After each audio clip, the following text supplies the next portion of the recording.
Good morning. This is the Arlington County Board of Equalization hearing for Wednesday, July 15th, 2020. We're changing the agenda. We're actually taking the fourth case on the agenda first. That is RPC 15058-016, 2201 Wilson Boulevard. And representing the appellant is Mr. Jeremy Chitlick. Mr. Chitlick, you can start with your 8 minutes and tell us about the property. All right, thank you.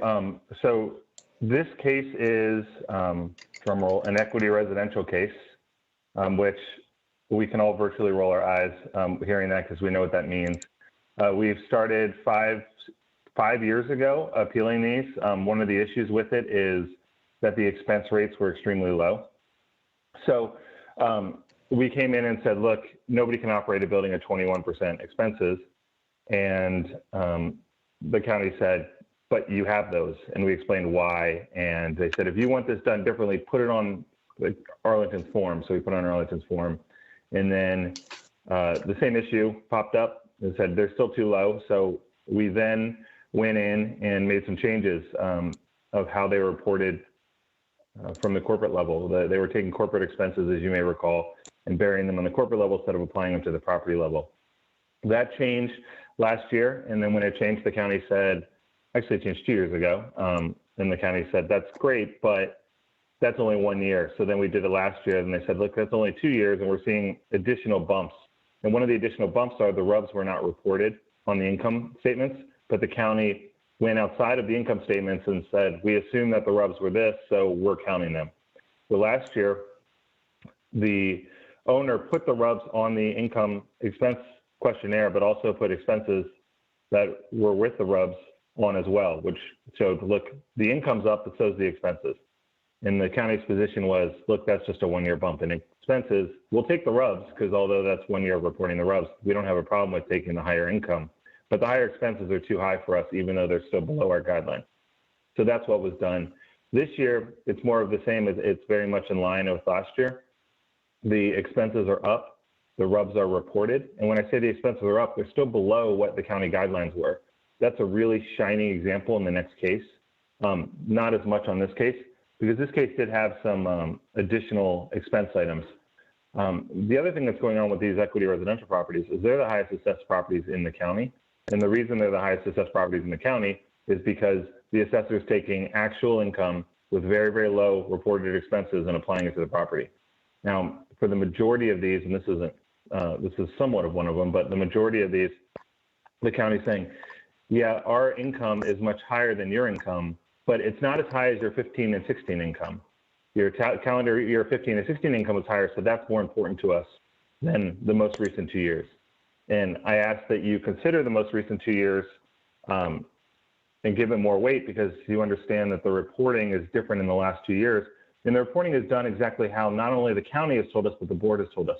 So the county and board said, if you want this done like everybody else, you need to report like everybody else. We've done that. And then the county's position has really been, well, you've reported like everybody else the last few years, but what about the 2 years prior? Your incomes are much higher than they are now. And again, that is a reporting issue.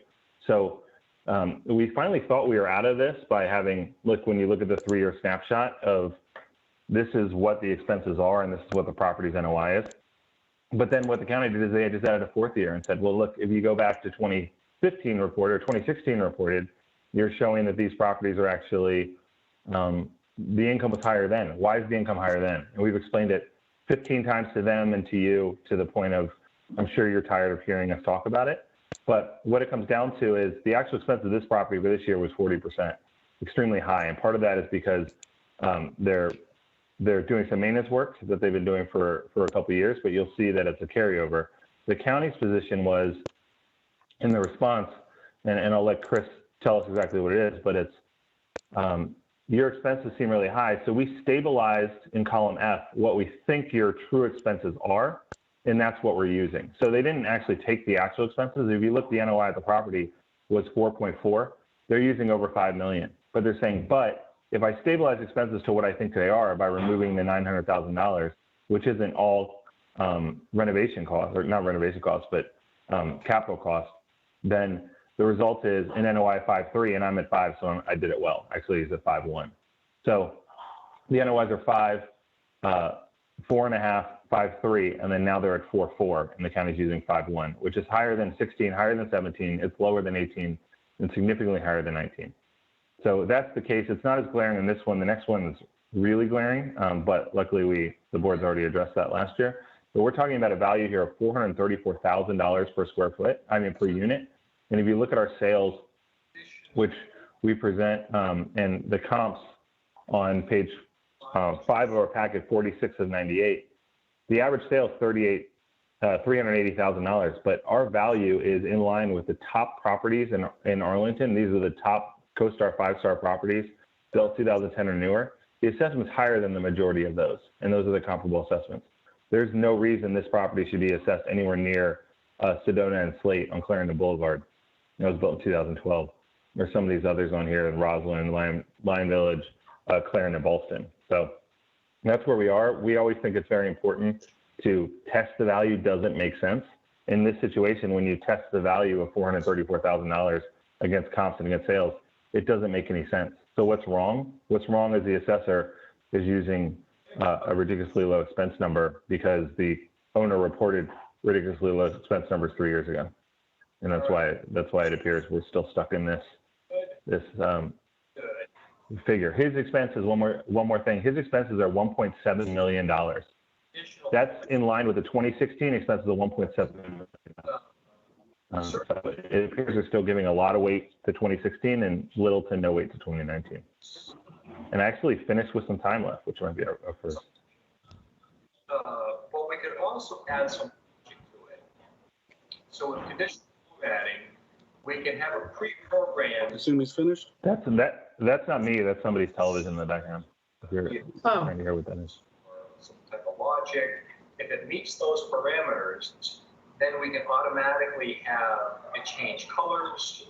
And so this could be very helpful. Okay, whoever's mic is on with background, if they could mute that, that would be great.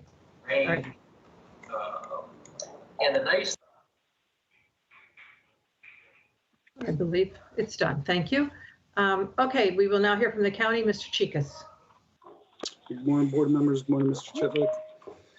Essentially, as Mr. Chitlick pointed out, this is a case you've heard years prior. In fact, my guess is you hear all of the equity cases at some point. One thing we want to point out is, in fact, the property grew year over year. Once again, as the case with most of the equity properties, achieved an uptick in gross potential income in 2018. Again, in 2019, of almost 2.6%. Buildings very stabilized, 2%, 3% or so of true vacancy. So you saw an uptick in effective gross in 2018 and again in 2019 of 2%.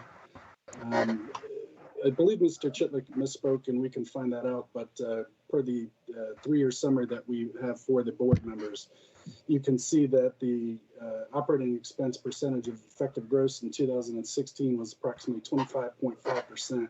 Now, it did see an uptick in 2017 per the INE that was submitted of 32.6%. And again, that was due to almost 67% increase in maintenance and repair. But it actually went back down in 2018 to 23%.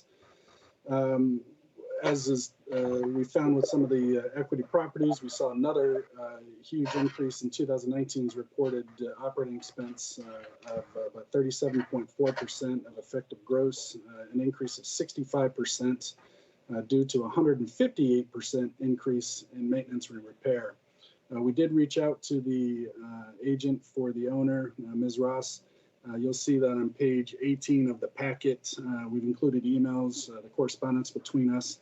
We asked specifically if the owners could explain what that increase was due to, what was spent for common area exterior repairs and what was spent on miscellaneous repairs, some $901,841. We heard back that this was due to capital improvements.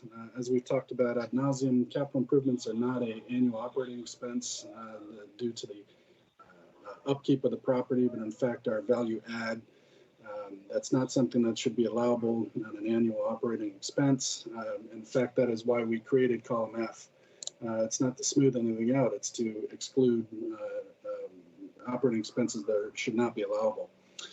What you can see, of course, is that it fell right back in line with years 2016 and 2018 at 24.7%, 25% of effective gross, which is still an increase of 9%. But again, as you know, if we were to say smooth out or stabilize, that makes much more sense than a 65% increase. That, of course, brought the NOI up. But it's important to note, was a bit glossed over by Mr. Chitlick, was the property chose, and this was confirmed in their own BOE packet memo to ourselves and to the board, that the owners chose not to report utility reimbursements in 2016 and 17. They essentially artificially lowered their NOI that was reported. And that should give pause to you all as it gave pause to our department. If you want to plug those in and sort of guesstimate what they would be, you can sort of see that the increase should be there. The response we've received both verbally and in written form is that it's essentially tit for tat. If you're going to include RUBS, we're going to include operating expenses that are held at the corporate level. But it's important to note, too, that the operating expenses that are reported should be those that are due to expenses that are incurred at the property itself, not by the owner, not by the corporation. It's what was incurred at that property. I believe the excuse you've heard is that they've chosen to not report certain things for years to come. That doesn't make much sense to us, and I don't know if it makes sense to you. But why they would choose to not report legitimate operating expenses is a question we've had for years. They did report RUBS in 2018, but again, as we noted, the operating expenses dropped significantly, about 27% from 17 to 18. So again, there is no sort of attribution of including RUBS means that the operating expenses go up, because that's not what the owner did. When looking at the county's numbers as compared to the operating year 2019, we were low by about 0.5% on gross potential. We were low by over 3% on effective gross. And while it is true we were low compared to the operating expenses that included capital improvements, we're in fact within 0.5% of what they reported once you take out capital improvements at 1,776 versus their operating expense that's listed in the column F. That being said, when you compared the net operating income that was achieved, again, not including capital improvements, we're low by some 4%. And again, historically, if you look at 2016, 2018, and again, what was reported in column F, you can see that the county has underprojected the achievable income. So these being said, we do believe that the county should be confirmed at $97,170,700. Thank you. Okay, thank you. Questions from board members?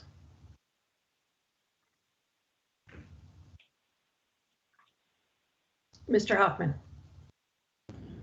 I guess this one would be for the appellant, but the county referred to some capital expenses in the 2019 INE. See, there's on, I guess, page 62, line E18, there's a pretty large number for miscellaneous repairs, and then there's no details underneath it. Can you explain what that was? Is that a capital expense? A portion of it is capital. The other portion of it is turnover costs. So it's where they report, this owner reports the turnover costs. So if you are to leave an apartment building and you need new, basically pretty much everybody at this point, when they leave, they're getting new carpet, for example. The carpet typically doesn't last more than a tenant. They rip that up, they put the new carpet down as part of the turn, and that expense goes under this line item. Now, the other thing that happens here is, let's say an owner puts a big dent in their refrigerator and they get a new refrigerator. That cost of the save deposit goes as an income item, and then the cost associated with replacing it comes here as an expense. So a good portion of that, Chris is right, is that it is some improvements, and it's not any kind of major renovation to the property. The property's right across the street from the BOE. It's not, there's no major uptake happening here. It's more of competitive upgrades of fixing up the lobby and doing some smaller projects around the complex that's happened over year. There are things that have been done, but it's not something major like a major renovation or anything like that. But a large number of that cost is day-to-day annual increase. And where that, I don't want to go on too long on it, but what happened was 5 years ago, the assessor saw below the line a line item on the internal INEs called RUBS.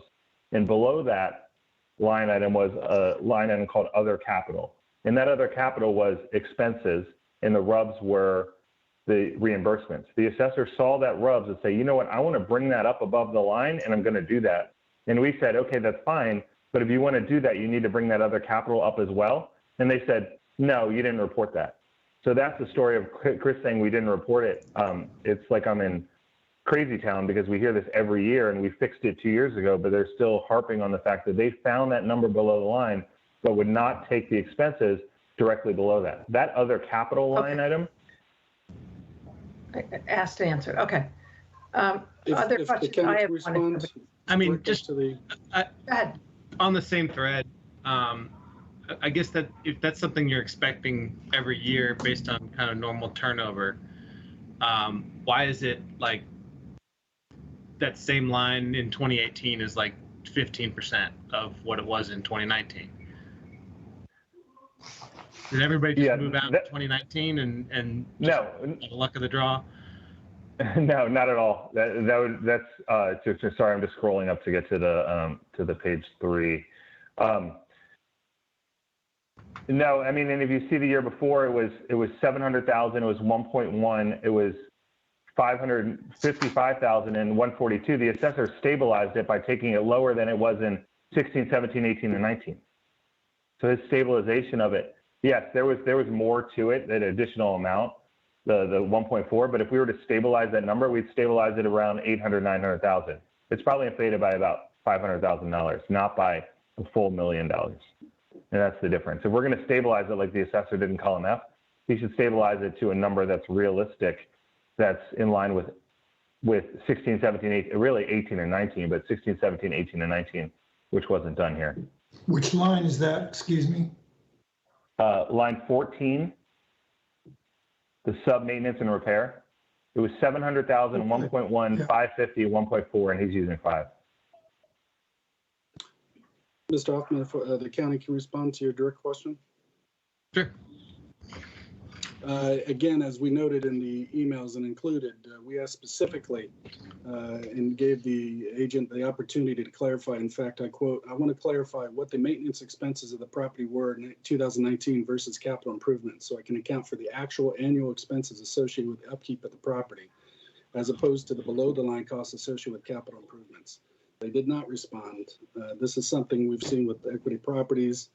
And furthermore, the idea that they conflated the turnover costs, which are located on line item E16 for decorating, which has in parentheses painting, carpet, etc. This is something Mr. Chitlick knows is the appropriate line for those turnover costs to be listed and not to be crammed into a miscellaneous repairs, which asks for details. Details were not offered. So again, we offered the chance to the agent and the owners to explain exactly what those differences were, and that opportunity was declined. Yeah, Chris knows I don't fill out these INEs. The owners fill out the INEs. It would be inappropriate for me to do it. Okay. All right. I have a question for the county. We've heard from these folks before, and historically, we've heard in their testimony that they don't report all of their expenses, and it was captured at a different level. And the position of both the board and the county historically has been, well, if it's not reported, we can't count it. And so I believe it was at the board's suggestion that we said to the appellant, you need to go back and associate whatever expenses are associated with each property and do so. And then we would start to be able to look at some different numbers. But in your testimony, I feel the tone was, well, it wasn't there before. It gave us pause. It should give you pause. I mean, was that not our conversation several years ago to report it the way everybody else reports it? Well, that's using your words exactly. Is they should report it the way everyone else reports it, which is to specify per the INE that's sent out. As for right, details, but now they're doing it. And, we even right, offered they're not doing it. And that's the whole point is when they list the items and we ask what they are, we're told they're capital improvements. Capital improvements are not an annual expense. That's not something that should be included in annual operating expenses. to Mr. Chitlick's own point, they were listed below the line by the owner themselves. That should give them pause as well. So the idea is that the other items that were included were things like depreciation, interest expense, amortization. These aren't things that are associated with the annual upkeep of a property. These are owner expenses. So the idea of a capital improvement is one that either adds value to the property through long liveness or through direct impact to, as Mr. Chitlick said, lobby improvements, pool house improvements, the addition of a roof terrace. These are things that the owner then expects a return on investment within a couple of years' time, if not directly that next year. You'll see that, and again, throughout this year where we talk about properties that are purchased for value add, because the expectation is capital improvements are going to bring a return on investment, which then they can allot to unit values and increase the value that they're asking for per unit. So, Okay, and on that same topic, I mean, do you look at expenses differently of just what you said? New roofs, pool issues, lobby issues, and that's different than the quote capital improvement of replacing a refrigerator or having to repaint because a tenant moved out. no, so to answer the question is there is a line item listed for turnover costs. It's what's called decorating, but again, it's associated with all those things that occur once a tenant leaves. If carpet needs to be repaired, that's one thing. But it's the difference that the idea of capital improvements is the difference between refurbishing wood floors and replacing them. There should be a reserve for replacements, as we talked about yesterday, for the upkeep of replacement of hard goods, such as refrigerators, stoves, etc. But in a high-line luxury apartment complex, that's not going to be very common where they're replacing entire utilities. The idea should be is that this are things, just as you noted, it might be a carpet that's being steam cleaned, it might be painting that's going to go on, that's generally always. But Okay. you can also work backwards and say what that number is versus what the actual turnover is of those units in a year's time. It shouldn't be the amount that they're listing, and they're conflating it with capital improvements as opposed to pure turnover costs, which again should be on their own line item. Okay. Yeah, thank there you. is no line item for turnover. There is no line item for turnover costs. There Okay. absolutely For the is. record, It's line item E16. there's a line item called Again, decorating. which lists. It doesn't say Okay, turnover costs. It's gentlemen. not turnover costs. Gentlemen, okay, enough. Questions from other board members? Mr. Penaranda. Yeah, this is for Mr. Chitlick. Ms. Ross says that amount, a huge amount for 2019 is capital improvements. You're saying it's not, it's part of it. Do you have a breakdown of what's turnover costs and what's capital improvements for 2019? So a portion of that is capital improvements, but a portion of it's not. I don't have a dollar for dollar breakdown of what that is. The term capital improvements, I think, is a little bit, muddies it a little bit, because there can be capital improvements that are reoccurring every single year as compared to a capital improvement that, like Chris said, increases the value of the property. And I think the best example to show you is if you look at the 2017 line item, they spent $1.1 million on this line that Chris is calling capital improvements. And he said, well, those are things that will improve the property. Well, if you look at the following year, the apartment rent dropped by 2%.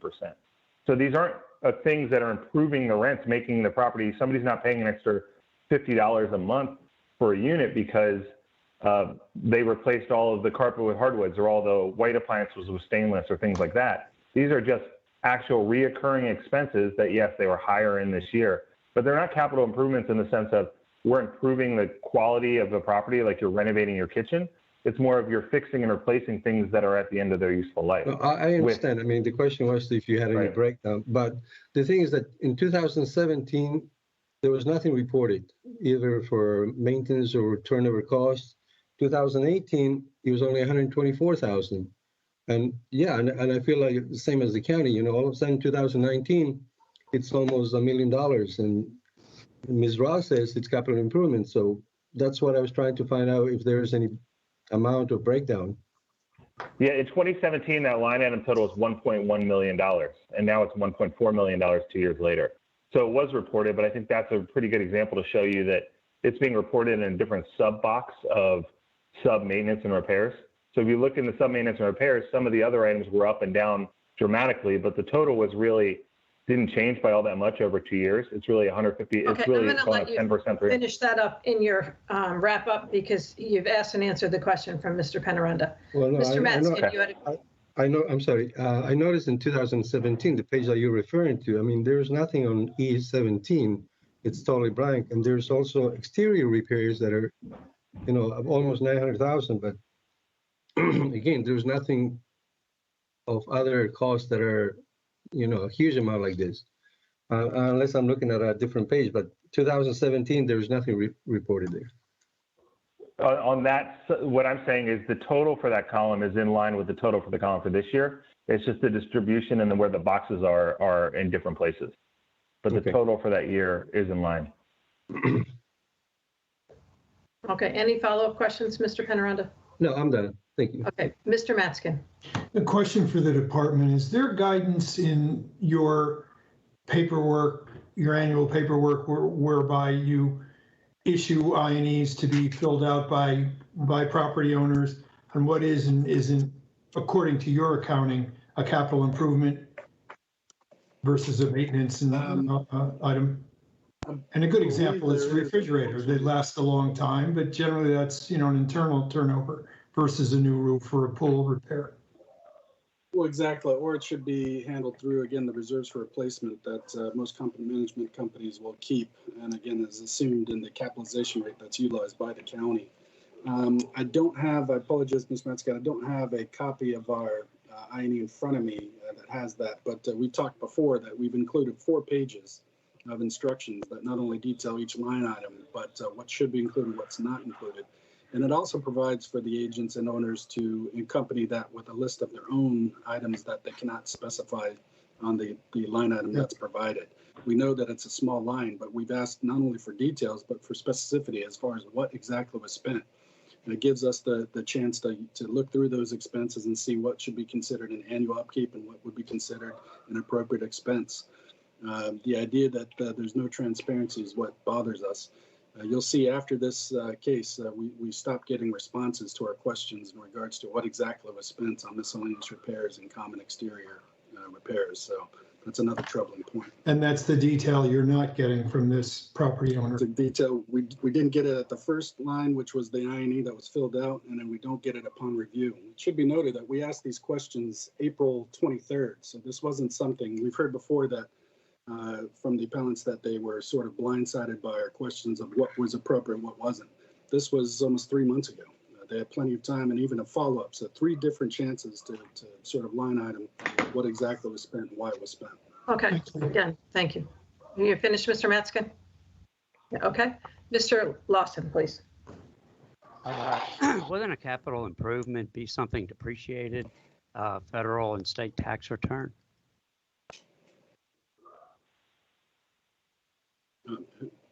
Is that directed Who are to you Mr. asking? Chidlick?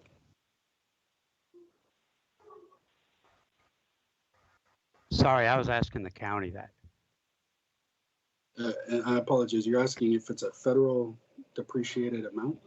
Yeah, capital improvement, I would think that the way you distinguish it from maintenance would be whether or not you depreciate it. And a refrigerator, I would think you would depreciate, whereas painting the wall, you would not. But again, the applicant needs to provide this, not the county try to figure it out. We appreciate it, Ms. Lawson. In fact, we agree wholeheartedly with your second point. To your first point, there is definitively a difference between what goes on with income and expense statements that are turned in and used with the federal tax returns, and of course what's used for the county purposes. All we're trying to determine is what fair market value is based upon what the annual upkeep of that property is versus what the annual income achieved by that property is. So to include these items we think is inappropriate, as that we don't include them with any other properties that are like. So the idea of capital improvements being used as an operating expense on an annual basis should not be allowed.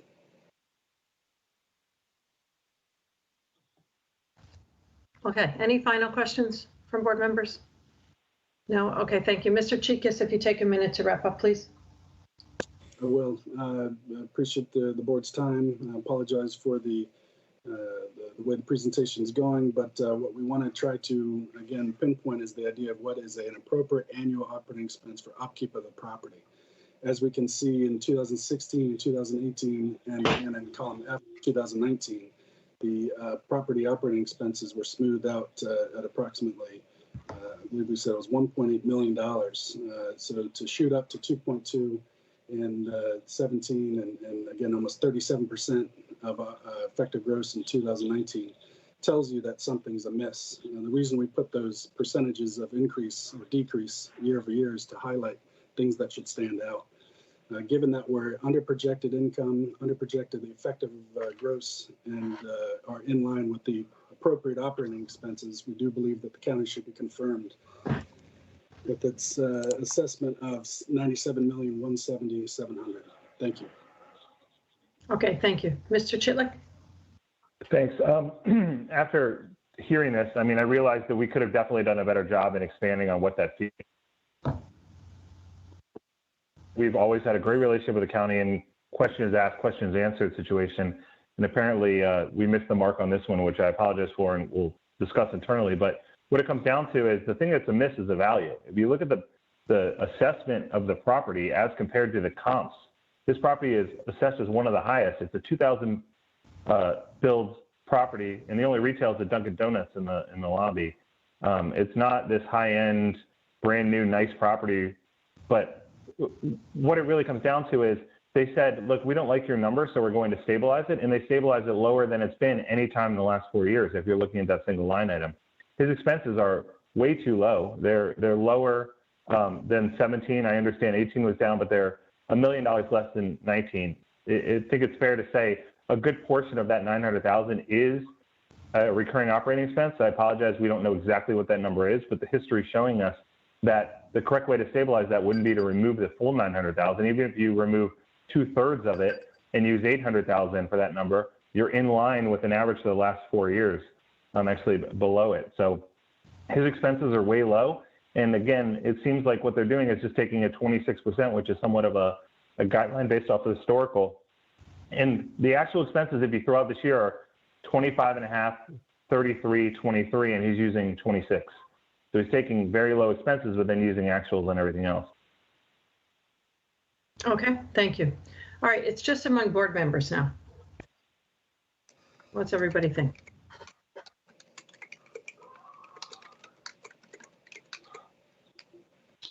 Well, I'll start. Well, I'm a little bit troubled with I think the county has done plenty of requests trying to get the information. And, being that that point of the capital improvements was an argument, I think the appellant could have done a better job, like Mr. Chitlick said, to bring at least today more information as far as what's, capital improvement and what's not.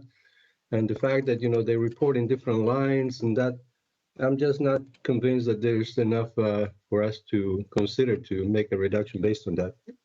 So I'm okay with the county's assessment for this year. Okay, Mr. Metzgen?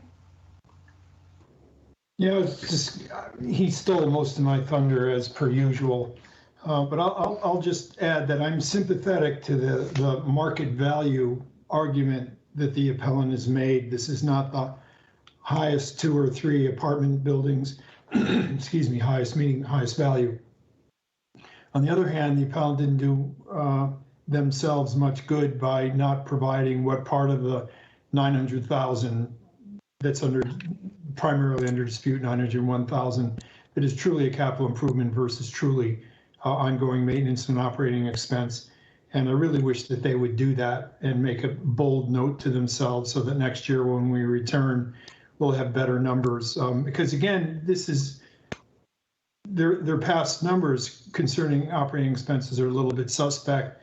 And although they're trying harder now to meet the county's test to capture those expenses that are pertinent directly to this property versus all properties that the owner has, they haven't gotten there yet, and I put that on them.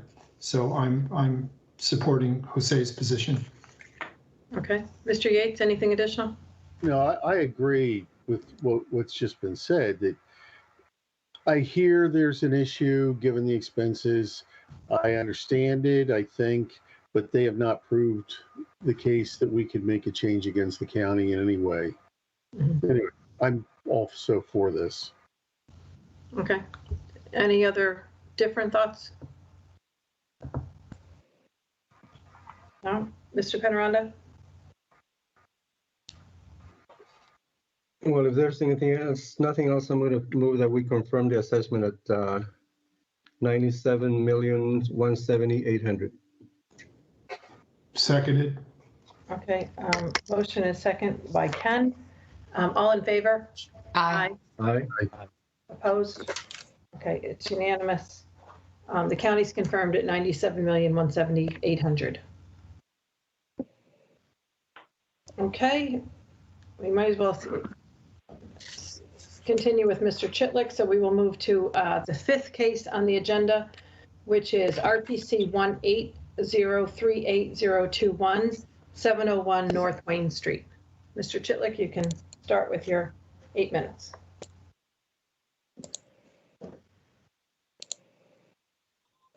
Sorry, I had to unmute myself. I mute myself when you guys are in questions, just so I don't get in trouble, because I can't keep my mouth closed. This property is different than the last, and it's pretty glaring, actually. This is one where the assessor's using, he added a year, you'll notice. The last one we did 16, 17, 18, 19. This one they threw in 15 as well, and I think it might be because of the expenses. We all know the history of these equity properties. We know what's going on. This one is different in the sense that we're very consistent, that you saw the rubs were added on column D on in the 3-page, or what used to be a 3-year analysis. This is now a 5-year analysis of this property. In column D, they added 363, and you also notice the expenses went up pretty dramatically to 32%. The expenses were 19%, 21%, 21%. At the time, the guideline expense for this property was 36%. The expenses are 32% and then again 32%. We're very consistent year over year. Last year, the DOE voted on this and reduced the assessment. The assessment was reduced, and the reason was they're going to use 26% expenses for the assessment for last year. But they wanted to see more of a trend before taking it higher up. So last year you saw expenses were 21, 22, and 32, and the county said, look, we'll use 26 and then see if this trend continues. Well, this one, the trend continues, and the repairs and maintenance actually dropped slightly, but it went from 32% to 32%. Again, the county in this one, which I think is a little bit tricky, you'll see that column A, and I want to talk about that for a second, the 2015. It says rubs were reported at $343,000. That's inaccurate. Those rubs were below the line, and the county went in below the line and added those back up above the line. But the expenses below the line, they did not add. They didn't include that. They kept those numbers where they were.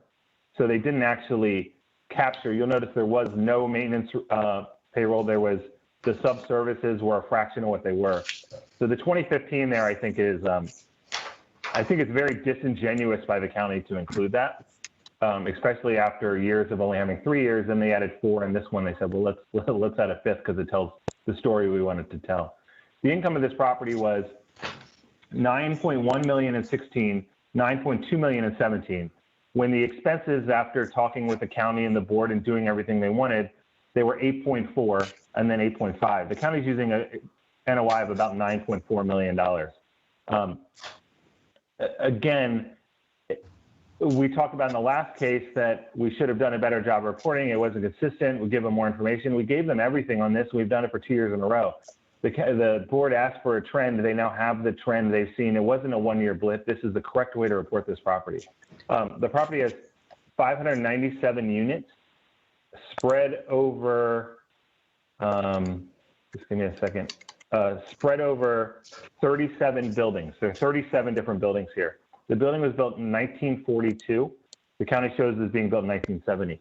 But to talk about expenses again, because that is the big difference here, because the county is essentially saying, we accept your actuals, but your expenses are just way too high. The expenses the county's using is $497,071 per unit. So they're using 4,971 per unit. The guidelines is 6,000 per unit, the county guidelines. The guidelines in the past, when they gave us a percentage, was 36%. So the guidelines say we should use 36%, but then they got rid of that. And I understand why, because in cases like this, it would crush them. But now we're going to use a per unit number, and the guideline is 6,000 per unit. And that's for a single story garden style apartment. This is a 37 different buildings with a ton of common area. This is, and it's affordable, but not forced affordable. It's affordable because of its age and where it is. It's not one that they'll, I mean, in theory, I guess you could tear it down, and if the county allowed it, which I'm sure they wouldn't, build 8 new high rises on this space, which I think would be horrible for the county.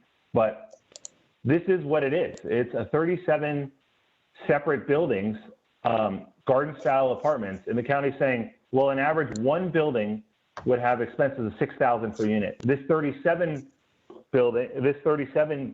building property should have expenses of under 5,000 per unit, because in 15, 16, and 17, they reported low expenses. That's what it comes down to. And then we said, okay, in 18, we gave you how you wanted it on your form as you instructed us.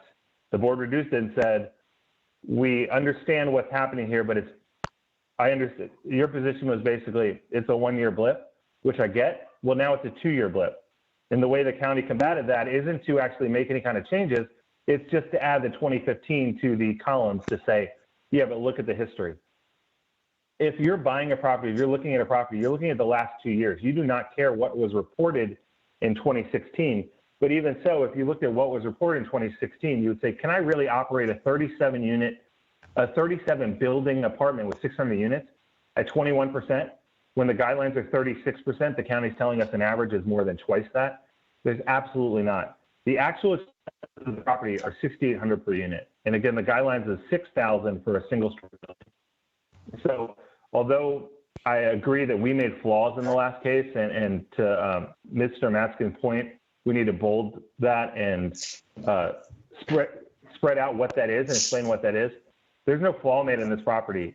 I get concerned when the county asks some questions on this, but you'll notice utility reimbursements are reported 2016 and 17, which artificially lowered the NOI reported by the owner, as Chris's comment. He did not make a comment about the expenses being artificially lowered, and it's not a surprise to him, because I've been having that conversation with you and him for the last 5 years that they've artificially lowered. And that was fixed per the county's demand and per the board's demand in 2018 and again in 2019. So next year when I come in on 2201 Wilson with updated expenses with all the breakdown, I'm expecting the county to say, yeah, but we don't know why you didn't have that in 17 or 18.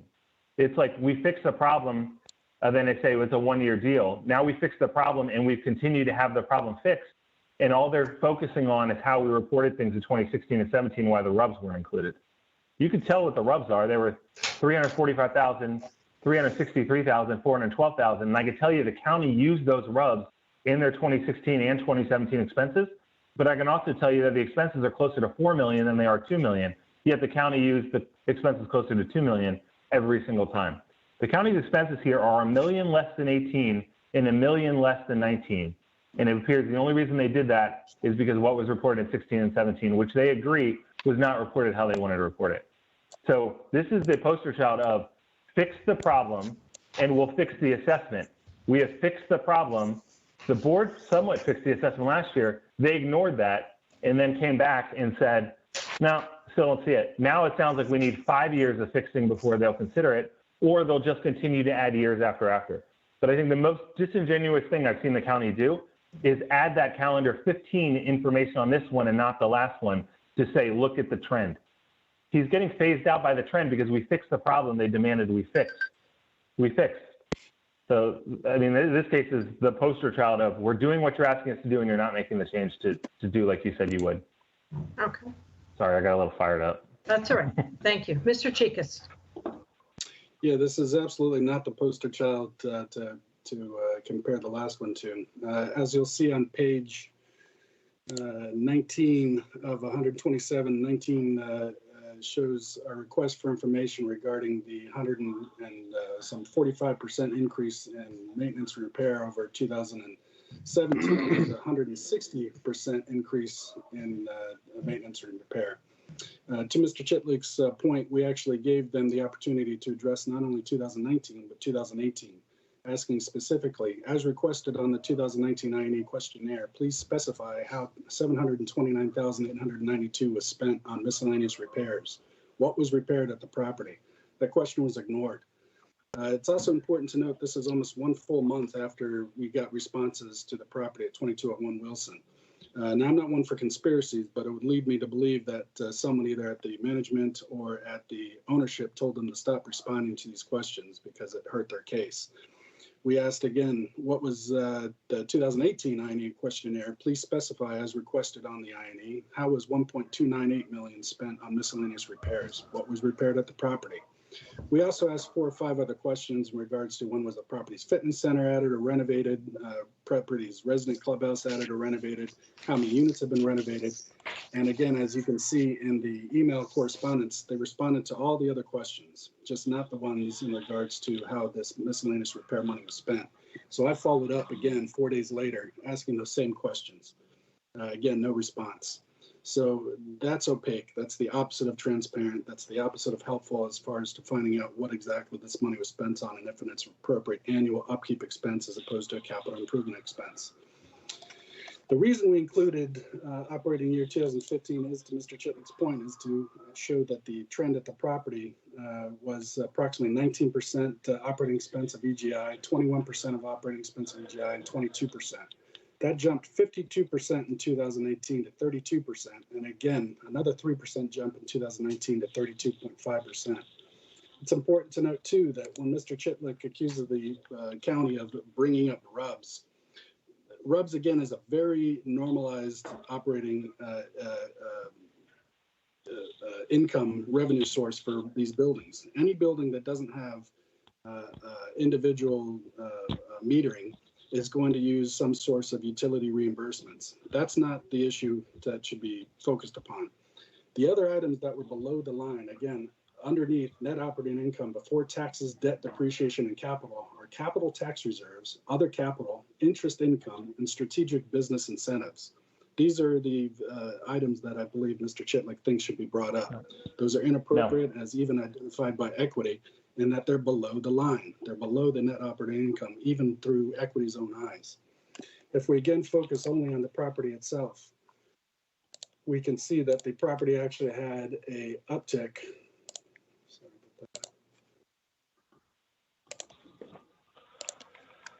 That the property had an uptick in gross potential income, 17, 18, and 19. Had an uptick in effective gross, 17, 18, and 19. This is a stabilized property, under 4% of true vacancy. And again, if you counter in the fact that they had a stabilized operating expense history up until this sort of padded maintenance or spare items that were not able to be explained through 2 or 3 attempts, including the INE itself, we do believe that that number is too low. That's indicated in the operating year 2019 at the NOI that's indicated in the 2019 INE. And again, it's important to note, as Mr. Chitlick has admitted and is admitted in the paperwork, the RUBS were not included in 2016 and 17. As the comment states, that NOI that's indicated is low. That should be increased. So the idea that it's countered by miscellaneous repairs that aren't accounted for just doesn't jive with the county. We believe it should be UPAWS as well. Property that's been operated under 22% for 3 years running. We actually even took the operating expenses reported in 2018, dubious as it may be, and ran a 3-year average, which accounted to, we're within $40,000 of the 3-year average, again, including that 52% increase in expenses that were reported in 2018. But given, again, the fact that we weren't able to get answers to what was spent on 2018's 160% increase and 2018's increase of 145% over 2017, we do believe that the number that's reported is low. Strange enough, the appellant used the actuals that were reported for not only income and effective gross, but then added an additional 6% on top of the numbers that were reported in 19 to come up with a 34.5% operating expense for the property. Basically, estimating a net operating income that's some $1 million lower than that's ever been achieved at the property in 15, 16, and 17. So he'll have you believe that the property is in decline, whereas the numbers of showing that the operating history for income are actually on the ascendancy and increased 3 years in a row. All this being said, we do believe that the county should be confirmed at the value of $149,170,000. Thank you. Okay, thank you. Questions from board members? Mr. Hoffman. Yeah, for the county, what's the reason you're not using the guidelines for the expenses? Because Appellant pointed out that it's like 6,000 a unit is the guideline for a building of this age and this style. Essentially, guidelines are just that, Mr. Hoffman. We use those in lieu of actual reported income and expense information.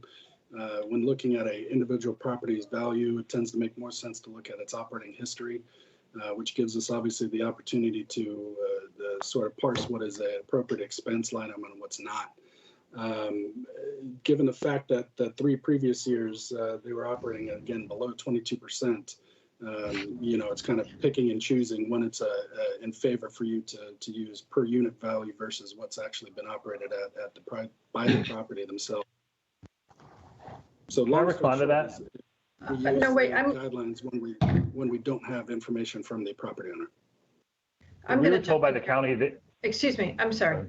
I'm going to jump in Yep, here. go ahead. Mr. Chikas, you keep alluding to 3 years, and that brings me to a procedural question. Why do we have the 2015 information on here? Exactly that, to show that there is a trend. Right, no, I'm sorry. When we look at every other property and how we assess properties, we look at a 3-year history. I suspect that if 2015 had an NOI of $8 million, it wouldn't be on there. So it's almost like it's on there because it's the highest number. I mean, this is not how you do numbers that were properties. contained in the $8 million were as dubious as the numbers contained in 18 and 19, then they should. I'm sorry, I can't hear you. If the numbers that were displayed to make an $8 million NOI were as dubious as the numbers in 18 and 19, they assuredly would be. What we're Right, seeing here I guess my question is, though, I'm sorry. My question is why I have never seen, I don't ever recall, and I've been doing this a long time, that we see 4-year history out there.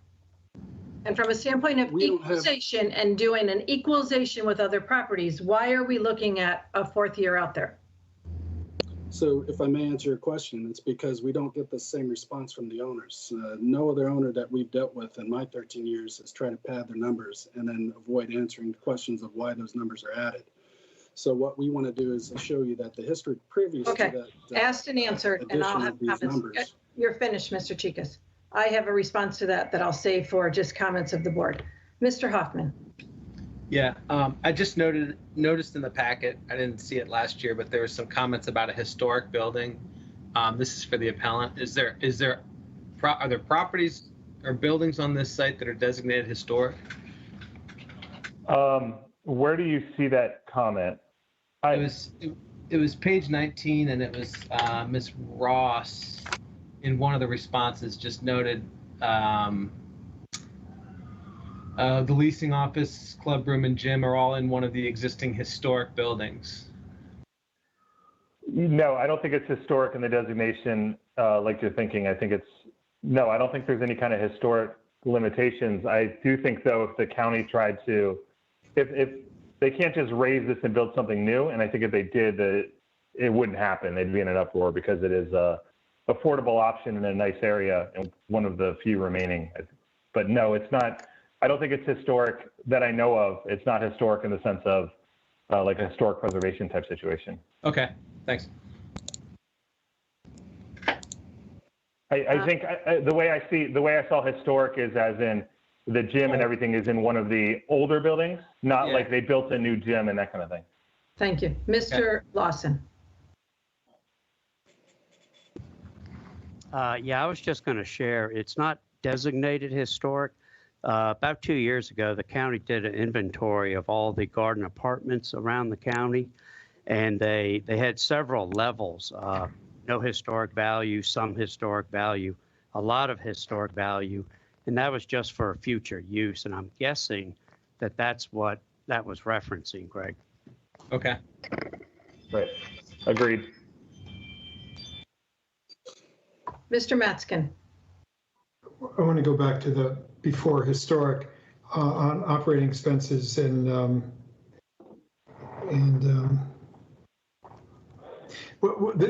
is for the department. The appellant maintains that they weren't capturing all their operating expenses in 15, 16, 17, presumably 14, 13, 12, very much like the prior property on Wilson Boulevard. And then they started to. And they started providing not only truer property, specific property related expenses, but also what they were in 18 and 19. And so things bumped up. And what you're saying is, and I certainly appreciate this, for 2020, they're not giving the individual components of the operating expenses, but their suggestion that the operating expenses are continued to be maintained at this higher level because they're capturing them appropriately per the department's request. But you've picked, meaning in the low 30% of income.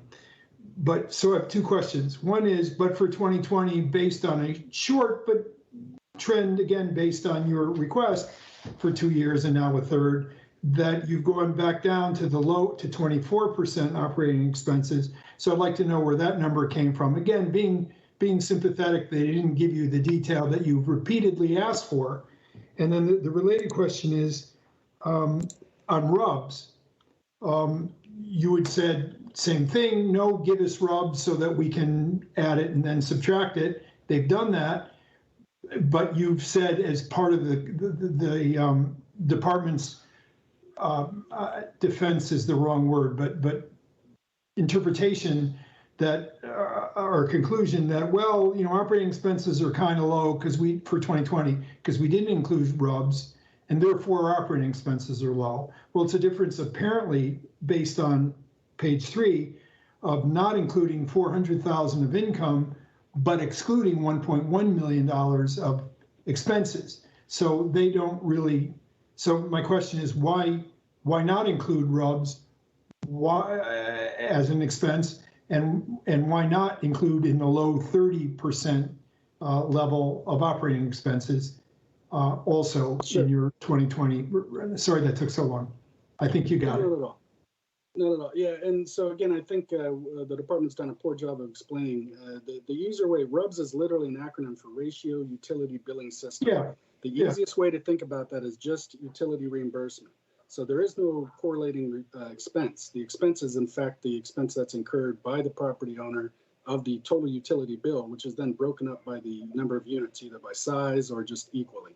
So there is no corresponding expense. And in fact, that's what we're trying to highlight by them pointing out that there was no, not including RUBS in 2016 and 17, artificially lowered the NOI because the utility cost wouldn't have gone up. They stay the same regardless of what happens. It's just a matter of passing the buck on to the owner, onto the tenants, which the county doesn't have any problem with. That's done almost universally across all these properties that don't have individual meters, especially the older style properties. The purpose of including 2015's information was to show that the Mr. Chitley keeps alluding to that we should also then bring up these other expenses.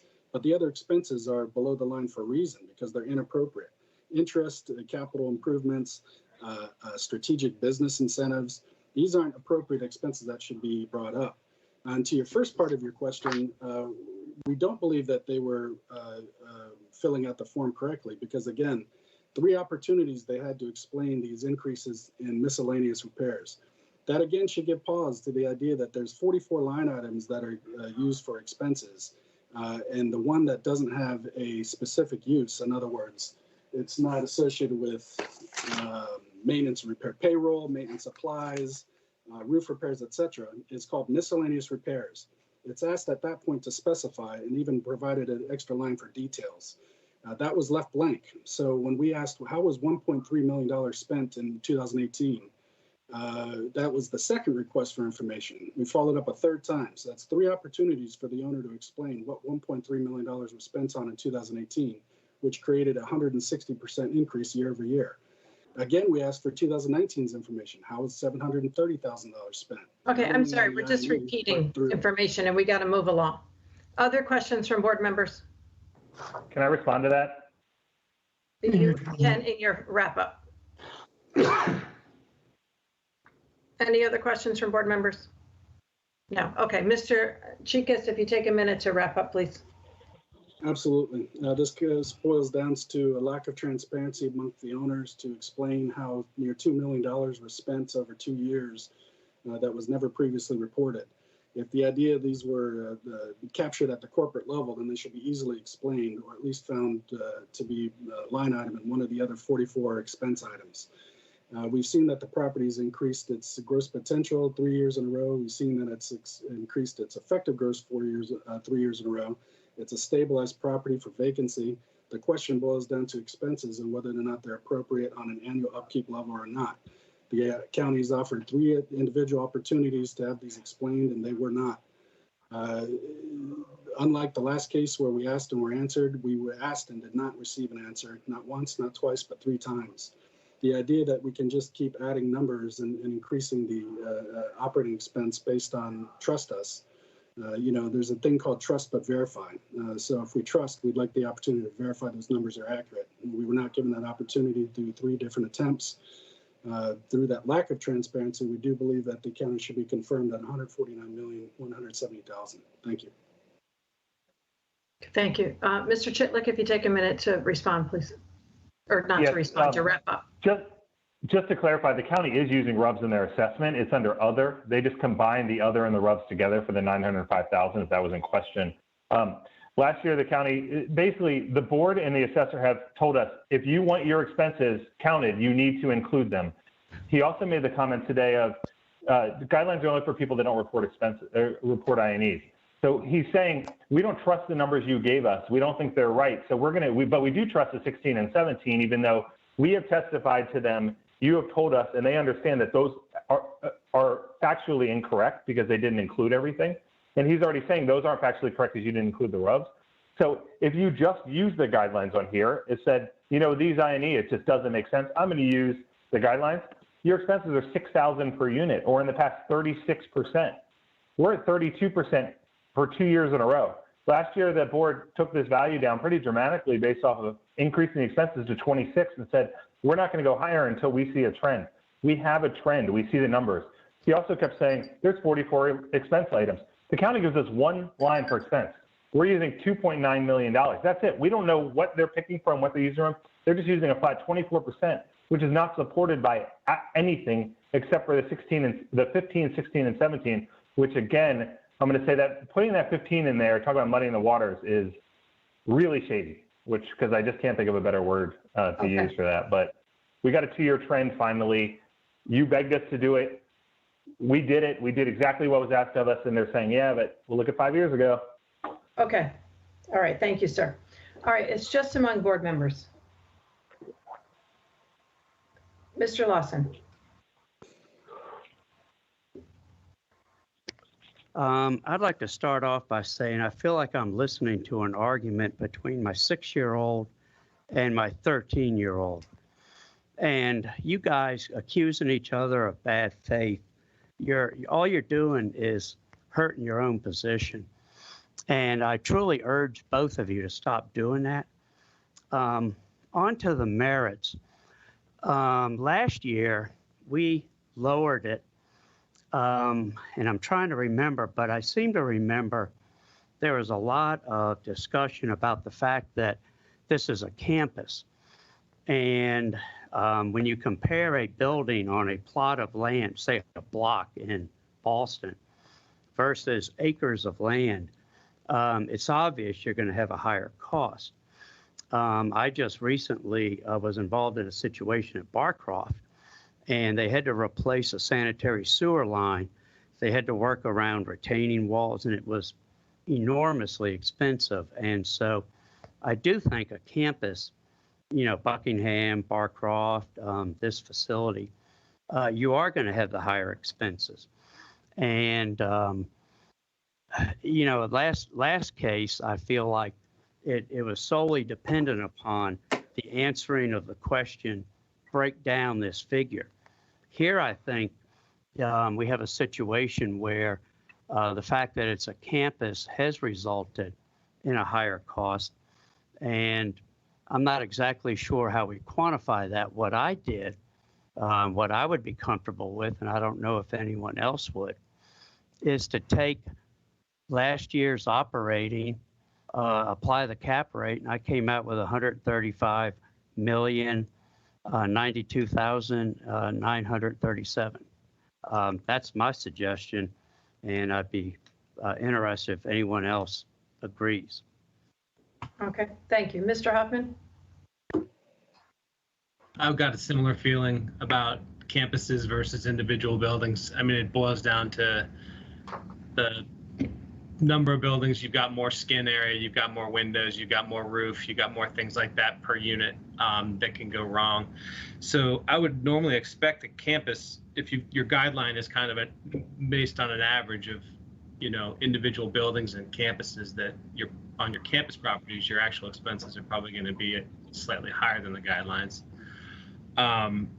Just another analogy, because we just did these two cases yesterday, but this is essentially a collection of Radnor Manor and Lauren buildings scattered across 16 acres. And, 1970s era small apartment buildings. And on both of those cases, the department presented operating expenses of 46% and 48%. About 7,700 a unit for one and 8,500 a unit for the other. I would expect there to be some economy of scale by having multiple properties on the same site. But, on one hand, the county's saying that an individual building, if you split this into all individual buildings, would it then be justified at $8,500 a unit in operating expenses? From the purposes of equalization, I think we need to really take a look at those operating expenses at 24% that the county's presented and take a hard look at it. We did it last year. Barnes, I think you've got it. You're going in the right direction. I didn't go quite as far, but I was basically taking the guidelines and using that with the appellant's pro forma numbers. So if you just go and run it from the 12,599,788 EGI that the appellant has, and instead use $6,021 a unit as expenses, you come out with about $9 million in NOI. At the cap rate, it's $142,945,000. All right, I did something a little different, but end up closer to Greg. Because as I stated in my questioning, I think that the inclusion of 2015 takes this totally not equalized with any other property. I think it was kind of not a great move on the county's part to use that, because as I said, I think if it had an $8 million or a $7 million NOI, it wouldn't have been on there. We've heard this for years. We acted last year. We told them, we didn't accept that the corporate level was absorbing a lot of the expenses. We asked them to put this out there and to break it out differently. They've reported now for 2 years, and I think the appellant has made a good argument there. For the county to say, oh, well, we don't believe them. They sign to these, they certify these expenses. So, I think to allude that they're lying or making them up, I don't think that was a strong move on the county's part as well. So what I did was I took the original assessment and I increased the expenses to 28%, which is in the neighborhood of 3.4 million, which is in the rising trend of it. And it caps out at 319. But okay, Mr. Yates. I went a little deeper and I went to 32%, but we applauded them last year for finally making the adjustments after years of telling them to do it. They've done it. I think it's being ignored by the county, and I think that's where the problem runs. I would go along with what you've got in your analysis. I came up with a value of 1 million or 133,900,000 Yeah, using a 32% yeah. expense ratio. But I could see where you're going too. Right, and that's a 28 decrease from the 138 from the year before. I don't think it's gone down in value. Right. So I do think the 28 at least is justified, but I do see their trend is going to be up there in those 30s. It certainly is. Given the campus size, it's a lot of buildings. Mhm. Anyway, I'll go with what you've got, but I think next year we keep coming down. Mhm. Mr. Metz, you had a comment. I didn't mean to Yeah, cut. I did it a little bit differently, but I'm more comfortable. But I came with a number less than last year, and that's just too low. And so I support your position, and I'm hoping that this property owner is going to take the county's very legitimate questions to break down expenses so they know what's what and where's where very seriously. Because I'm hoping, this is my first time on this property owner, but I'm hoping that the board is going to get a little tired with non-responsiveness from this property owner.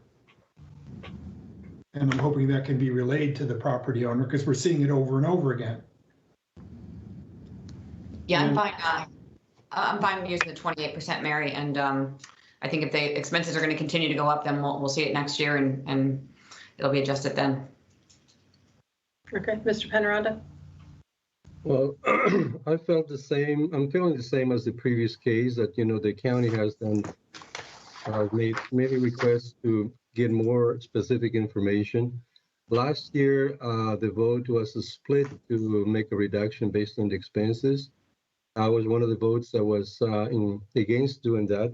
So anticipating that there would be a reduction again this year. The only thing I did is an average for expenses for the past 4 years, which comes to about 26.5%, but which is lower than anybody else is requesting. But based on that, I'm okay going with your suggestion of 28. Okay. No, and I did the same thing. The rolling average, I got 26.9. But I just thought, since it is on the higher end, that was the reason that I kind of weighed a little heavier to a little bit of an increase there. So, all right, well, if that being said, then I'm going to make a motion to reduce the assessment to $141,319,000 based on changing the expenses to 28%. I'll second. Okay, Mark Yates is a second. All in favor? Aye. Aye. Opposed? Mr. Lawson, I didn't get your vote. I was a yes. Okay, all right, so it's unanimous. It's reduced to $141,319,000. Okay. Barnes, I apologize for the bickering. My roommates for the last 4 months are 6 and 9 years old, and I think I'm taking a lot more of their traits than I typically have.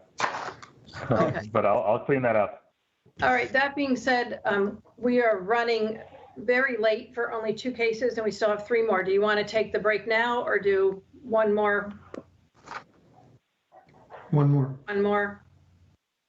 Okay, so we Yeah, will we'll do do one more. I assume that Mr. Warren is here? Yes. Yes. Okay. All right. Can you hear me? I can. Then we will move to the second case on the agenda.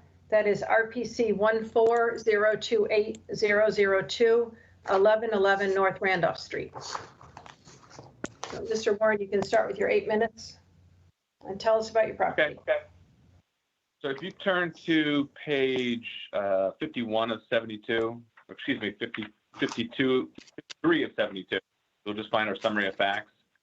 So this is the Randolph Street Apartments for 2020.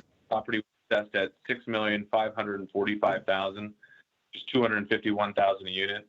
And the value we're requesting from the board today is $5,899,46, or $226,903 a unit.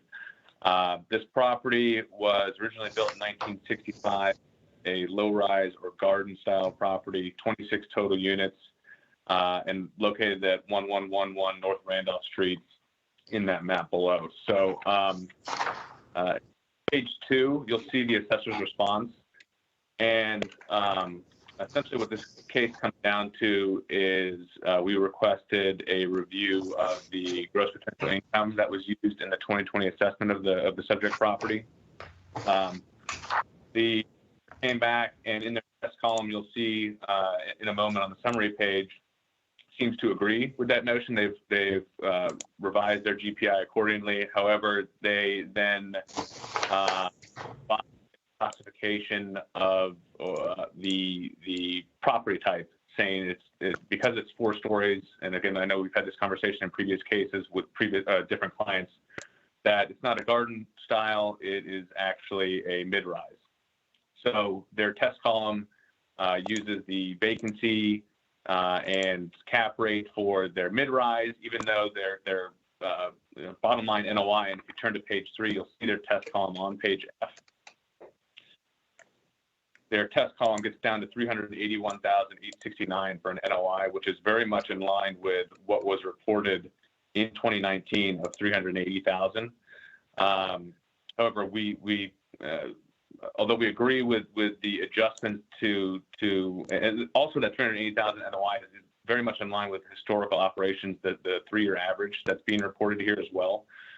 So although we agree with the NOI that test column's getting down to, the issue is that they are now, because they're classified as mid-rise, it changes the cap rate from a 615 to a 575. Now you can see a picture of the property on page 51, which is just kind of our title page. We've previously had these cases with a different client, and the county and the board even last year has agreed that these 4-story buildings should be classified more of a low rise or garden style instead of a mid-rise. And in fact, those properties, many of them had at least one elevator in operation. This subject property has no elevator at all. It is a walk-up 4-story. So again, we would recommend that, this test column is fine, but, if it were to be capped at the 615 of a garden style, which would be indicated through their guidelines, you'd be looking at a value of $6,209,252. In addition, we've included comps as well for garden style apartments in the county, which showed an average of, I think, 195,000. That's found on page 56 of 72. The median was 195,000. The average was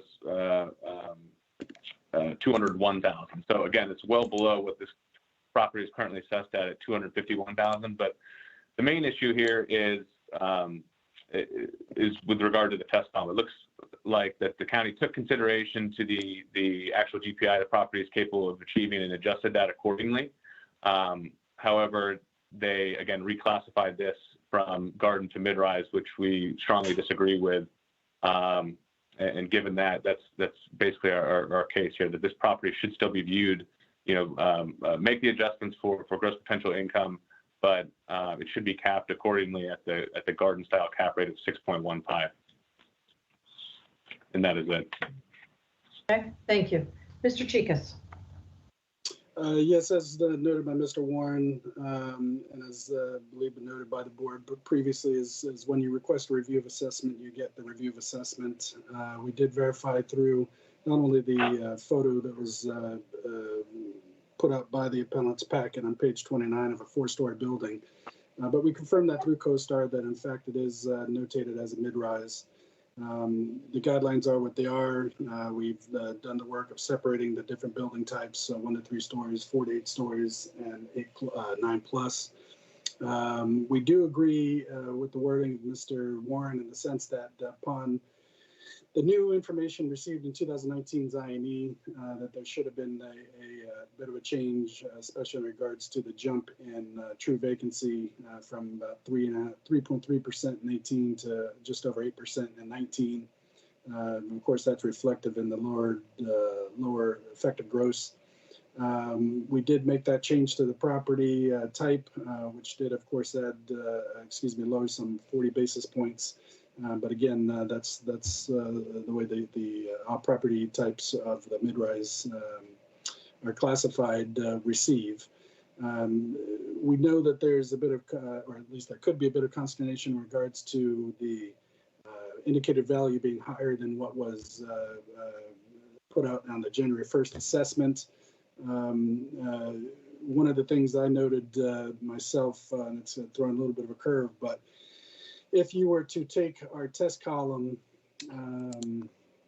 column F, and increase to recognize the last 3 years of vacancy, which would be 6.45% averaged out, and then restabilize the operating expenses at approximately 152,500. Using that cap rate of 5.75, which is attributable to the property type of which this property is, you'd come out with a total value of $6,494,100, which would be just below the assessed value as of January 1st. And I believe that accommodates all viewpoints in the sense that it's looking at the actual revenue that was achieved, but again, recognizing that this is in fact a mid-rise property. So I can give you that math again, but it's essentially just plugging in vacancy and concession amount of 36,261. And then operating expenses would then jump to 29% from 28.5, which would equate to 152,520, giving an NOI of 373,411, which is actually lower than what was achieved last year. In fact, lower than the last 4 years. But given that it's an increased cap rate of 5.75%, we do believe that's fair and equitable as regards to the property type, but also the income achieved at the property. So in that sense, we would move to revise the value to $6,494,100. And again, that's the wording I can go back over as far as the numbers used and how to achieve that number. Thank you. Okay, thank you. Can you just repeat that last number that you just gave, the 6 million? Yeah, so the total indicated value jumping to vacancy and concession of 6.45 and expenses of 29% would indicate a total value of 6,494,100. Okay, all right. Thank you. Okay, questions from board members? Mr. Hoffman. For the appellant, is there an elevator in this building? There is not. Okay. Also for the appellant, it looks like when I went out there, I guess the front door is kind of, you enter the building on what you could call the second level. So the ground level at the parking lot is actually partially below grade. Is that correct? That's correct. Okay. That's all I have. Okay, any other questions? No? Okay, Mr. Chikas, if you take a minute to wrap up, please. Absolutely. As verified by CoStar, calling it a 3-star mid-rise apartment, as evidenced by the own appellant's packet showing pictures of a 4-story building. We do believe that this is a 4-story mid-rise. In that case, we do move to use a sort of how would you say it, a combination of the new information with the cap rate for mid-rise to equate to a value of $6,494,100. Thank you. Okay, thank you. Mr. Warren, if you take a minute to wrap up, please. Upon review, we feel like the county's test column, they are taking into consideration what we were asking for initially, which is review of the gross potential income the property is capable of generating.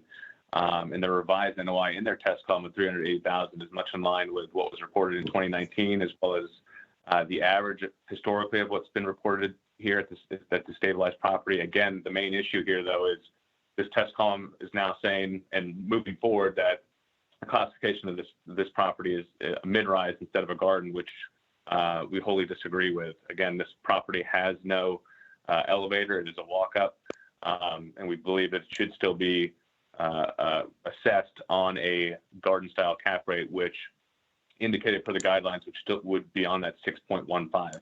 If you cap the test column at 6.15, you get to a value of 6,209,252. Okay, all right, thank you. Okay, it's just among the board members. I will say one thing. This last year, we had a lot of discussion over the garden versus the mid-rise. And I just want to go on record as saying last year, I had said that this was a garden, but under, further research, from a standpoint of equalization, we left it that way. But how I feel about this, I think the county's right. I think this is a mid-rise. Both Fannie Mae, Freddie Mac, the appraiser firm, they all say 1 to 3 is garden and 4 and up is the mid-size. So that being said, just in contrary to what I've said in previous years, I want to say I feel I was wrong last year, and this should be a mid-rise. I think the county test, especially with the revised number that Mr. Chicas just gave us, that reduces it even more, I think is appropriate for it. But I'm open to hear what other people have to say about it. Mr. Lawson. Yes, ma'am. Here's what I remember. Martha and I went all through this building, and I think Ditmar was the applicant. And what I remember is that Ditmar had brought in what they were able to lease this building for. And my recollection is there's 2 of these. There's one and then one behind it. And they compared it to other projects that definitely were mid-rise, and they just couldn't achieve the rents on this that they could on the other ones, and it was all due to the elevator. And my recollection is that we changed it from a mid-rise to a garden, and my thinking is we ought to leave it. Thank you. You mean leave it as a garden or mid-rise? As a garden, yeah. I guess my question comes in at how many mid-rises do not have an elevator?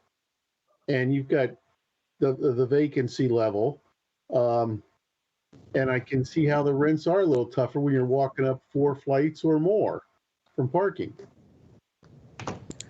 But that's reflected in the rent levels. Right. I agree with that. I mean, you would have a lower NOI if there wasn't an elevator, and if there was, it would be higher. So it would, cap out higher.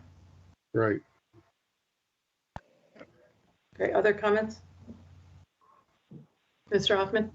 Yeah, I mean, one thing that sticks out to me, because we've been doing some of these cases recently with residential, is, why would the cap rate for a property like this be lower than the cap rate for, like, Gilliam Place?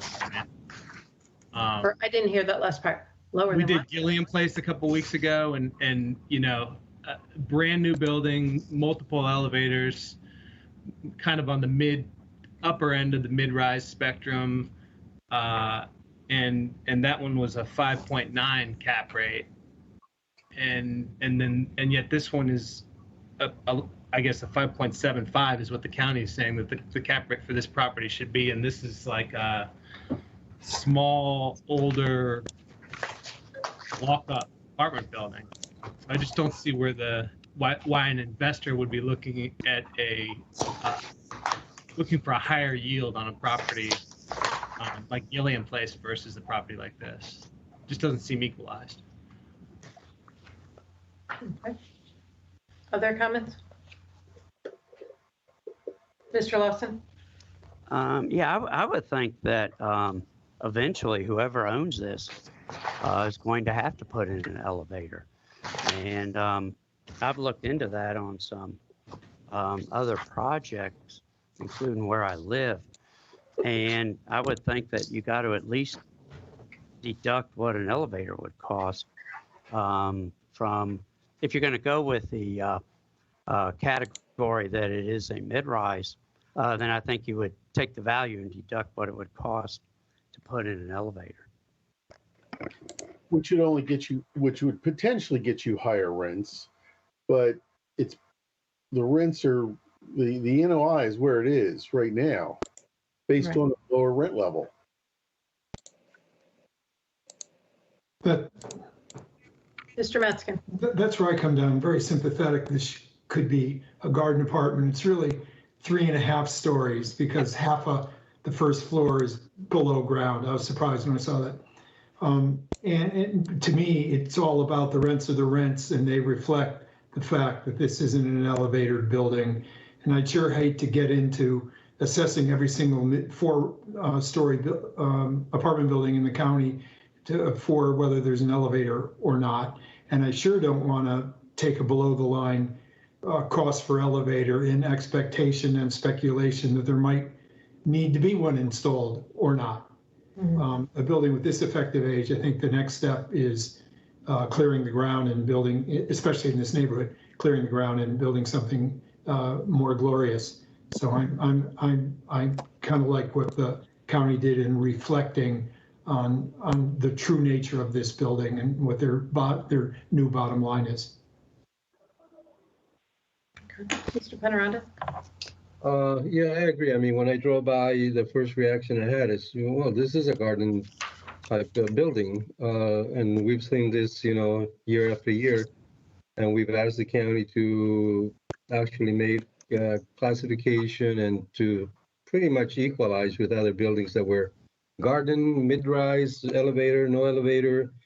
And, even though it looks like a garden type condominium or an apartment building, and if it was a condominium, I would consider it a garden condominium. But for this year, I think the county has done a very good job classifying them and separating what's a garden type for purposes of equalization and assessments and what's a mid-rise. So I'm okay the way the assessment was done this year. Well, are you okay? Because Mr. Chicos gave us a slightly lower number. Right. Right. Yeah, I'm okay with that number. Yeah, I'm okay with that too. All right. Somebody want to make a motion? Let me just double check. Was the amount 6,494,500? 100. 100. 100? Okay. Yeah, I will make a motion. I'll move that we make a reduction for this year at the amount of 6,494,100. I'll second. Okay, motion seconded by Mary Hogan. All in favor? Aye. Aye. Opposed? Aye. Okay, so it is 5-2 with no Barnes or Gregg. It's reduced to 6,494,100 based on the county's recommendation. Okay. Okay, it is 10:37. We'll take a 5-minute break and come back and finish up the last two cases. Mary, I don't know if it makes a difference, but just to clarify, that last property has never been appealed before. So I know there's a lot of talk of how we treated it last year and inspecting it last year, but it had never been appealed in the past, and Ditmar never owned it. I don't know if that changes anything, but just as No, a it doesn't change. FYI. No. I think that Okay. the overall conversation was just on the garden versus. Right. Yeah, and in the past, all the Okay, Ditmars had elevators. I gotta cut you off because I need my 5-minute break. All All right, thank you. I got it. Okay.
Let me get Mark.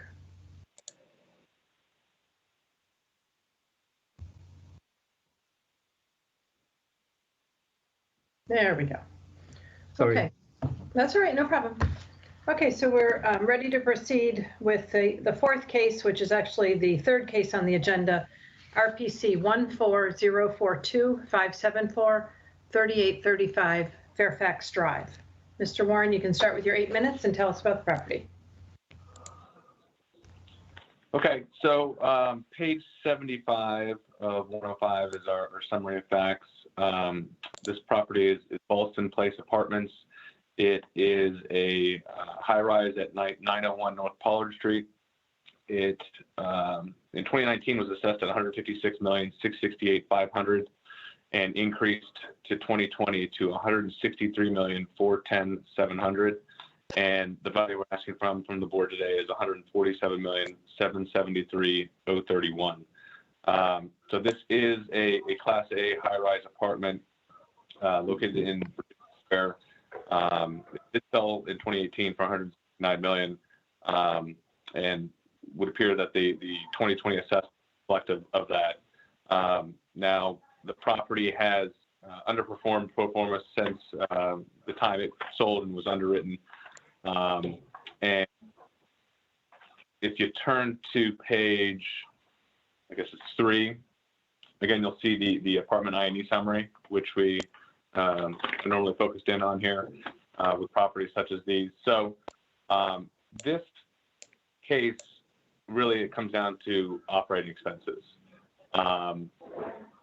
The property reported, or according to the assessor's response, the prior owner reported I&Es in at least the prior 3 years, full calendar years, it has held ownership 2015, 16, and 17. You'll see 16 and 17 when it reported expenses of 22.2% and 21.44%. Now, the year of the sale, the property did nothing was reported.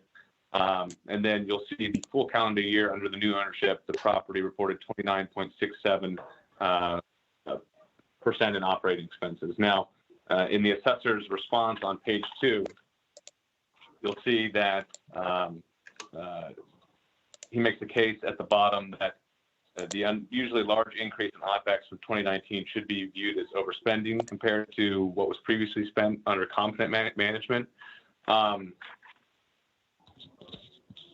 lot to say about that. Number one is this can kind of be rolled into the equity case we were talking previously about. We don't know, for years and years, Jeremy has come before the board and said the reason that this property is able to run at 18, 19, 20% operating expenses is the way it's reported. Some owners report differently than others. And just because a new ownership comes in running at higher operating expenses doesn't always mean instantaneously that, oh, this must be under bad management. Again, we don't know if the property was how the expenses were being reported by the previous owner. We don't know how the upkeep of that property was being maintained. Were they maintaining the landscape? Were they maintaining the CAM expenses accordingly to derive the appropriate rents up to market?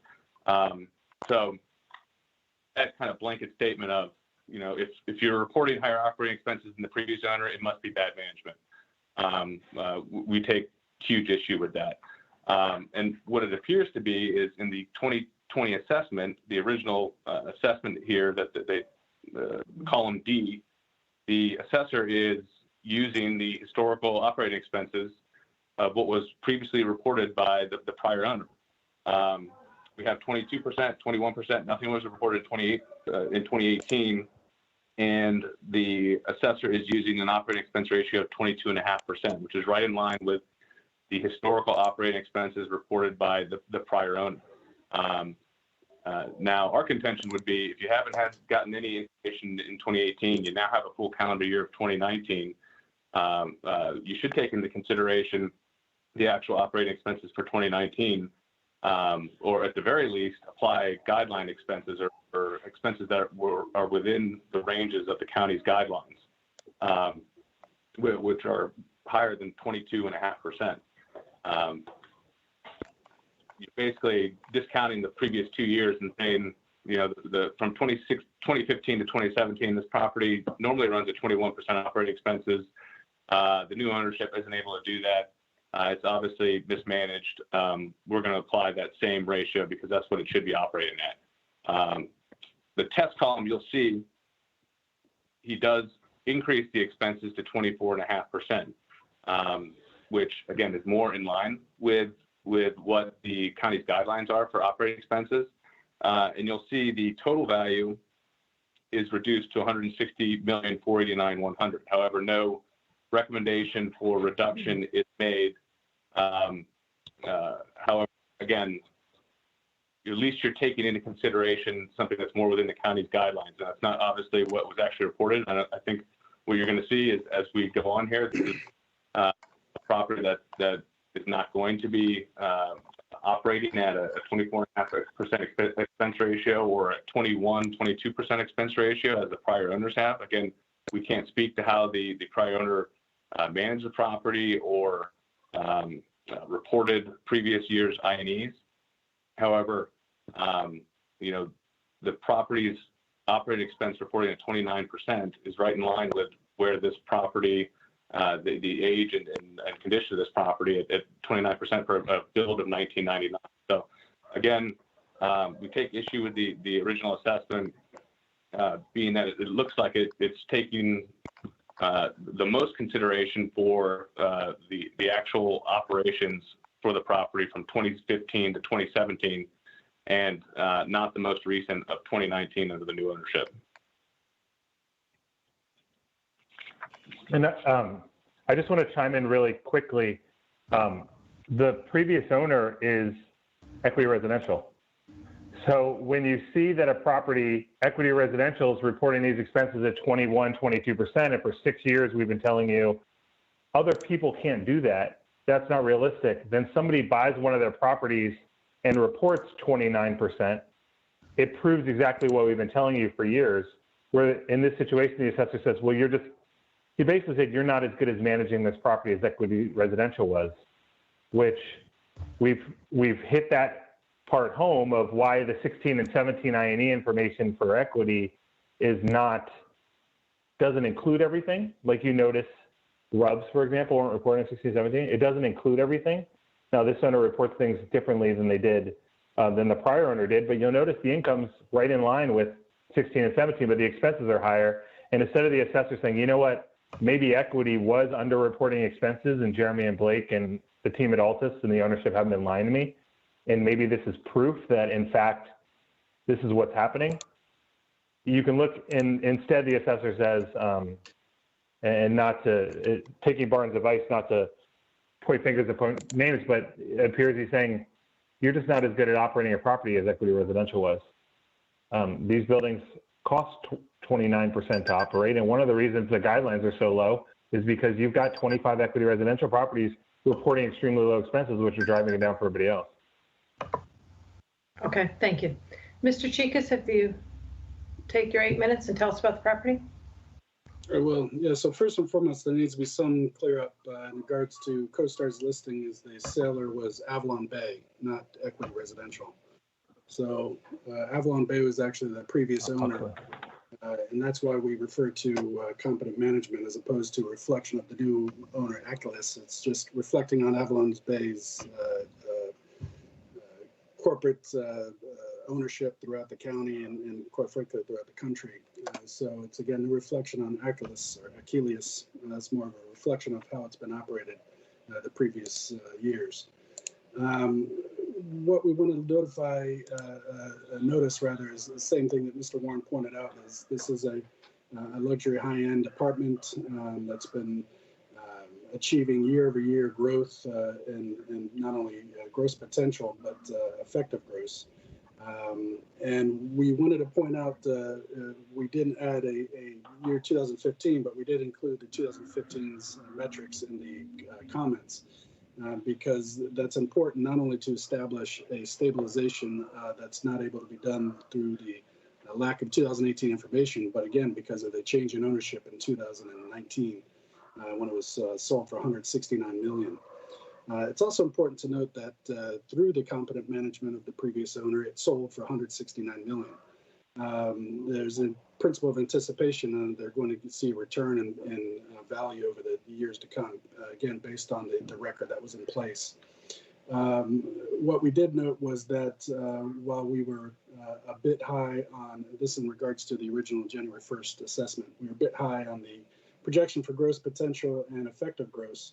We were low compared to the 2019's number of 29.7% or so of effective gross for the operating expenses that were reported. In full appreciation of the agent, Ms. Miller, she was quite able to answer all questions asked. In fact, we included a number of the emails that were traded back and forth. And that should show, too, that it's not a issue we have so much with equity as far as the lack of transparency. With this case, every question we asked in regards to the money spent was answered and fully. Our hesitation as far as just jumping straight to the number that's presented in 2019 is just that. In years 15, 16, and 17, they were operating on a much slimmer margin, and basically an average of, I believe it's 21% or so of effective gross, and yet still able to achieve year-over-year growth in not only gross potential, but in a stabilized building, especially as one is as large as this. What we did with the test revision was essentially looking at a smoothing of the years 2016, 17, and 19, since we did not have 18's information to work with. You take that 3-year average, and I believe it's approximately 2.7 million. So we're actually projecting even a bit higher at about 24% of effective gross in our test columns F. And that's to highlight the fact that it's not that we believe that the numbers presented are disingenuous as much as they were never necessary to achieve the net operating income that had been achieved. And again, that supported a sale of $169 million.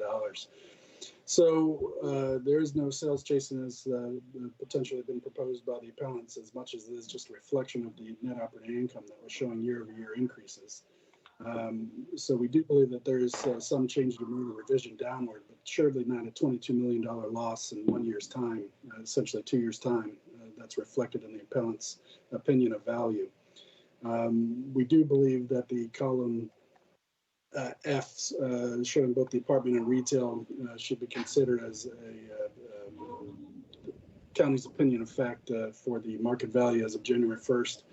In the sense that we do recommend a revision down to $160,489,100. Thank you. Okay, thank you. Questions from board members? Mr. Matzkin. For the appellant, in your test for, what do you call it, for 2020, your pro forma for 2020, there's no details on how you arrived at your operating expenses. Was there a give and take between you and the department, like in the other cases you've represented, of a department asking for that? Again, because it's a disparate total amount of expenses vis-a-vis years prior, 2018, 2017.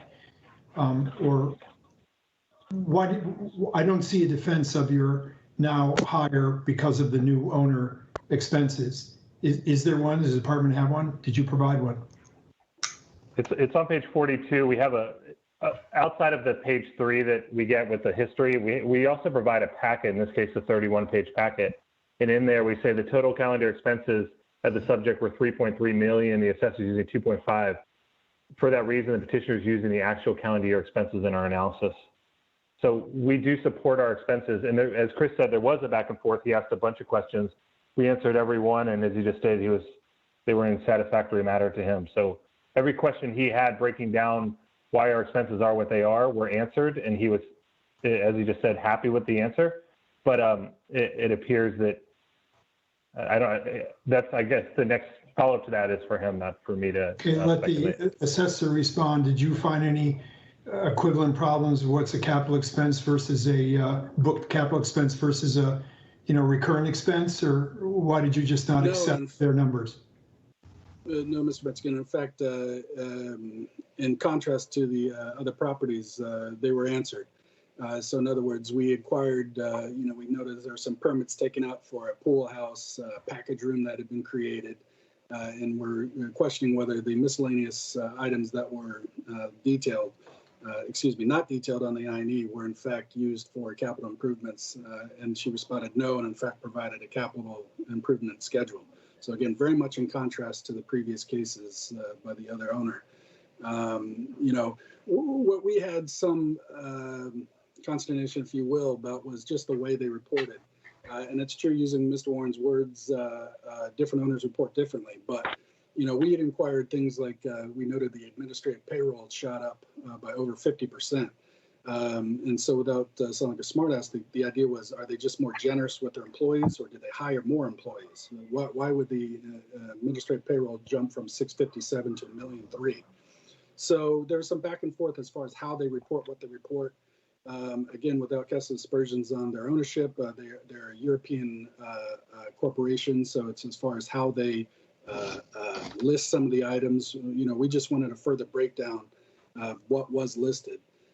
But again, I think as the board has agreed with us before, given its history, we just believe that number should be smoothed out compared to the previous years, as opposed to just being applied, assuming that they're not going to spend 1 penny or incur 1 penny less. So we didn't think it was appropriate just to use 2019's operating expense. And as we explained to Chris, and if you'd like us to explain to you why those expenses are higher, we're happy to do it. But we did explain it to Chris, and he was happy with the response. But there is obvious reason why that is higher. Okay, thank you. Mr. Lawson. For the applicant, have you got a front desk man 24 hours a day? Yes. Yeah, there's somebody that's always there.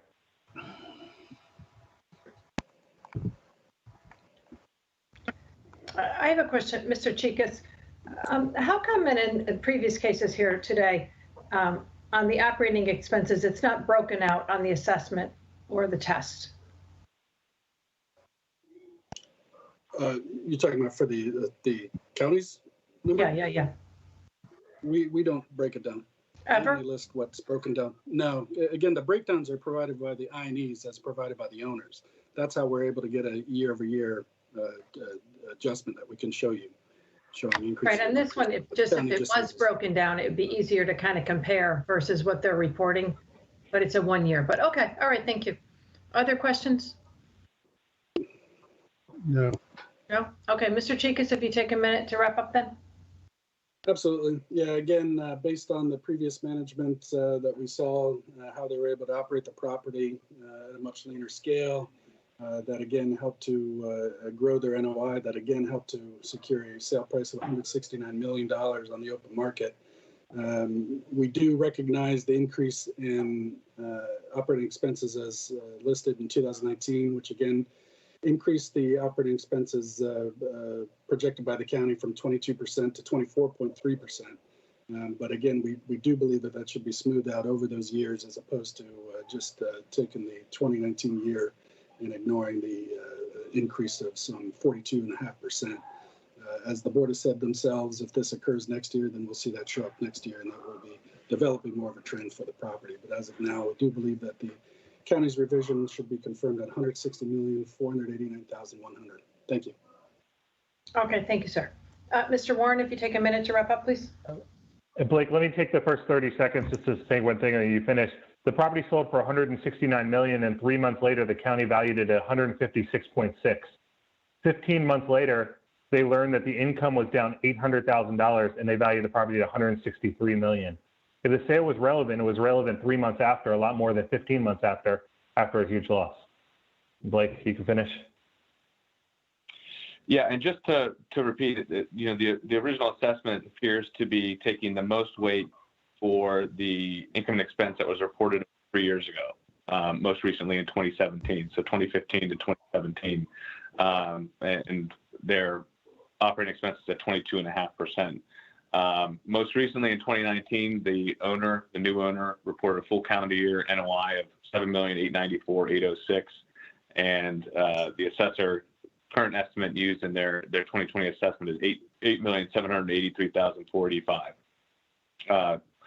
So again, I think you need to take consideration into we're not privy to how the previous owner reported information on their I&E surveys, how they were structured. However, we do know that the most recent calendar year that this property is operating at 29% expense ratio, which is not outrageous, given the age of their property. Okay. Thank you, sir. Okay, it's just among the board members. What's everybody think? Mr. Lawson. Yeah, I'll just share. I'm on the board at my condo, and we're 2 blocks away. And we have gradually been having to increase our payroll. And we've had to add employees. And in today's world, it just seems like you have to have more employees. And I think we have 5 or 6, I can't remember, just to man the front desk.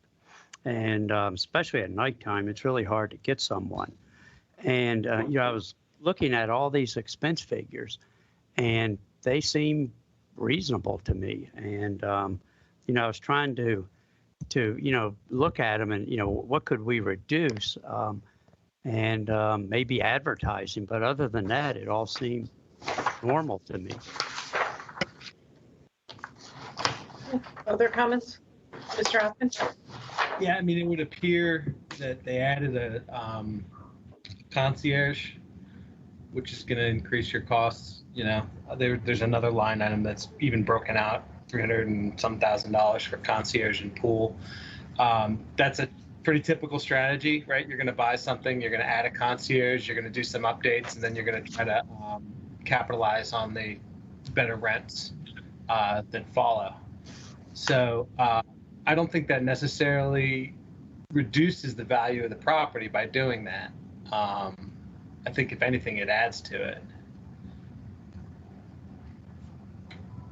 Right, the rents would reflect that, I assume, is where you're going with that, yeah. Mm-hmm. Yeah, and I think the rents have kind of, looking over the last few years, it's not like they've taken a sharp downturn since the property was bought in 2018.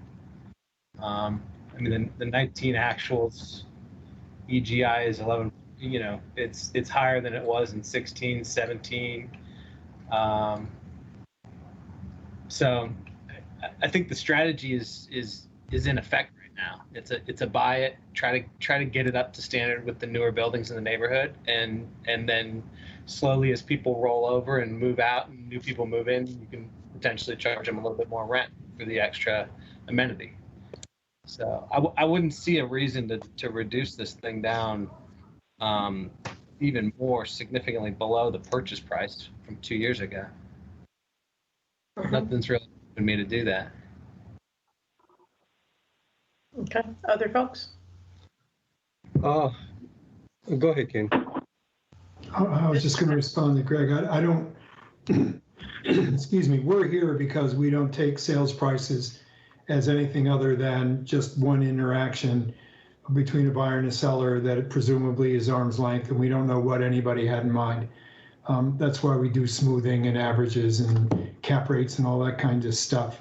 And I believe that I believe the appellant's contention, they don't know how their predecessor booked their expenses, and their expenses, knowing that they've added some, we know they've added some expenses, concierge, pool stuff.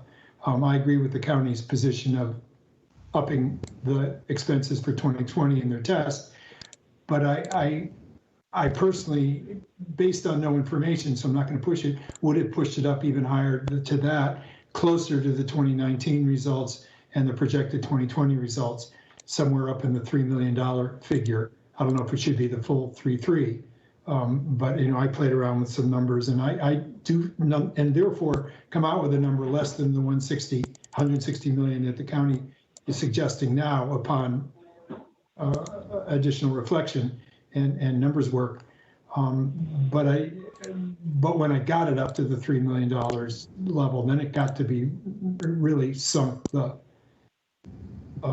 result. of value. So somewhere around the revised county number based on their reanalysis, I feel comfortable with. Okay, Mr. Panoranda? Yeah, I think compared to the first cases that we saw this morning, I think this one at least got a little more specific as far as the answers on the expenses. Ms. Miller, well, she made the point also that this is a different company. It's a Swedish company. They report things differently. And I think Mr. Chicas has done a very good job trying to get the information and give the extra allowance on the expenses. So I'm okay with it. And I'm also on the board of a couple other condominiums, and we try to reduce the expenses as far as, maintenance and payroll and all that, because condo fees will go up as soon as you add one more person to the payroll. But I think it's possible to do it. But in this particular case, I think Mr. Chicas has done a good job. So I'm okay with the revised assessment. Yeah, Mr. Warren. Okay. All right, any other thoughts? Okay. Someone want to make a motion? I'll make the motion to reduce the assessment to 160,489,100 based on the revised assessment. Second. Okay, motion is second by Greg. All in favor? Aye. Aye. Opposed? Okay. It's unanimous. It's reduced to the county's test column of 160,489,100.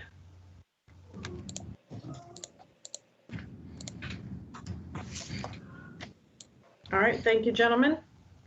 Thank you, Blake. Thank you, Jeremy. Thanks. Okay, do we have Mr. Gibbs? No, he never answered phone nor email. All right, well, we've certainly given him more than a 5-minute wait, so we will go ahead and hear the case without him. So the final case on the agenda is the first one listed, RPC 18003-531 at 1200 North Courthouse Road. So Mr. Chicas, if you take your 8 minutes and tell us about the property. Yes, ma'am. It's fairly a succinct case. As the county board knows, we tend to look at what the most recent year reported was versus what our January 1st assessment was. Not only did the property go up in total revenue by approximately 3%, we actually underprojected by about 1%. We're well within reason, almost $30,000 of operating expenses reported, so we're just shy of about 0.76% under the total operating expense, but fully almost 14% lower than the net operating income presented in the 2019 INE. Not to attack the appellant's opinion of value, as I understand it was actually based upon a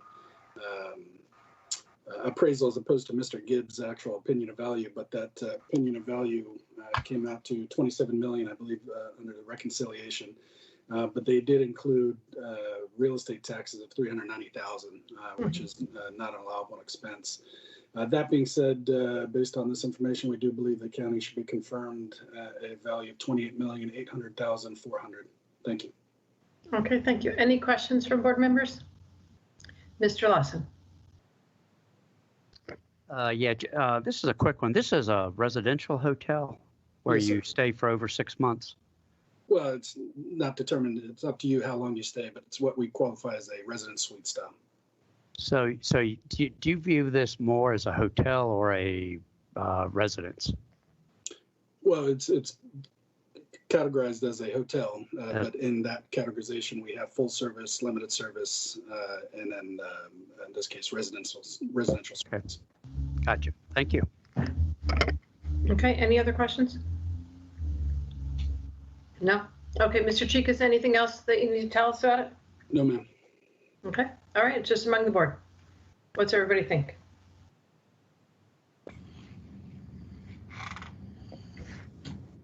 I mean, Well, I'll start. I look at the assessment. Oops, go ahead. Sorry, I think this is the most straightforward case of the morning. I think you know, there was nothing really to make any change to, so I'm okay the way it is. Yeah, I thought the same thing. We would have started out very differently than how we started, but we'll end on a good note here. But I look at the assessment and think it's certainly right in line with the declining NOI historically. But then when you look at 2019 numbers, I mean, it's certainly understated. So, I mean, I'm more than, if anything, it should be higher, but we don't do that. So I'm more than happy with what the assessment is at. Very well said. Yeah. All right. Okay, well then no other discussion, then I will move to confirm the county. Second. Motion is seconded by Mr. Matskin. All in favor? Aye. Aye. Opposed? Barnes, I don't see your hand. Are you an aye? I am. It's unanimous, the county's confirmed. Okay, do any members have any other business? Thank you, Mr. Chicas. No. No? Nope. Okay, then we will stand adjourned at 11:15 and we will re-adjourn on Wednesday next week. No, Tuesday, Wednesday, the 22nd at 9 a.m. Okay, Aye. Bye. thank you, bye-bye. Bye-bye. Thanks.